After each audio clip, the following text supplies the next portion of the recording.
आज जो कार्यक्रम ठेवण्यात आलेला आहे तो कशाबद्दल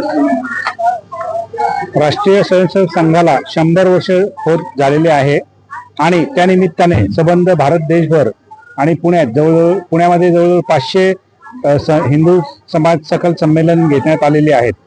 सकल हिंदू संमेलनाच्या निमित्ताने त्याच्यातलीच एक शृंखला म्हणून हा आजचा जो कार्यक्रम घेण्यात आलेला आहे.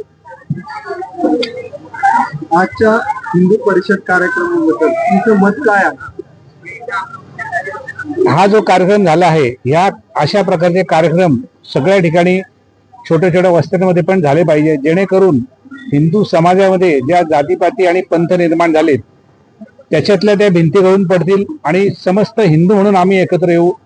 त्याकरिता अशा प्रकारचे कार्यक्रम होणं आवश्यक आहे. या कार्यक्रमातून समाजाला काय संदेश द्या? या कार्यक्रमातून समाजाला असा संदेश देण्यात येतो की आपण हिंदू म्हणून एकत्र आलं पाहिजे. प्रत्येक काय होतं, आपण विशिष्ट जात म्हणून एकत्र येतो, पण समाज म्हणून, हिंदू समाज म्हणून कधी आपण एकत्र येत नाही. ज्या वेळेस आपण हिंदू समाज म्हणून एकत्र येऊ त्यावेळेस हिंदू समाजाची ताकद खूप वाढणार आहे. त्याकरिता अशा प्रकारचे कार्यक्रम होणे आवश्यक आहे. सामाजिक आणि धार्मिक मुद्द्यावर तुम्ही काय सांगा?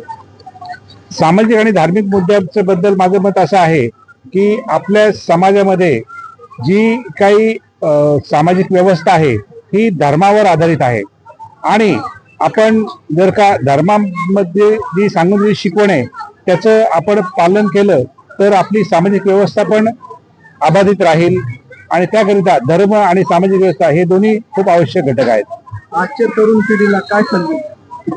आजच्या तरुण पिढीला मी हा संदेश देण्यास इच्छितो की इथून पुढे आपण जातीपाती कुठल्याही न पाहता आपण हिंदू म्हणून एकत्र यावं आणि हिंदू म्हणून आपल्या समाजाची ताकद वाढवावी. सध्याच्या काय परिस्थिती? सध्याच्या काळामध्ये आपण जर पाहिलं तर इतर सगळे धर्म म्हणून एकत्र येतात, पण केवळ हिंदू धर्म असा आहे की हा अनेक जातीपातीमध्ये विभागला गेलेला आहे. सरकार किंवा प्रशासनाकडून तुम्हाला काय अपेक्षा? सरकार व प्रशासनाने अशा प्रकारच्या कार्यक्रमांना पाठिंबा द्यावा.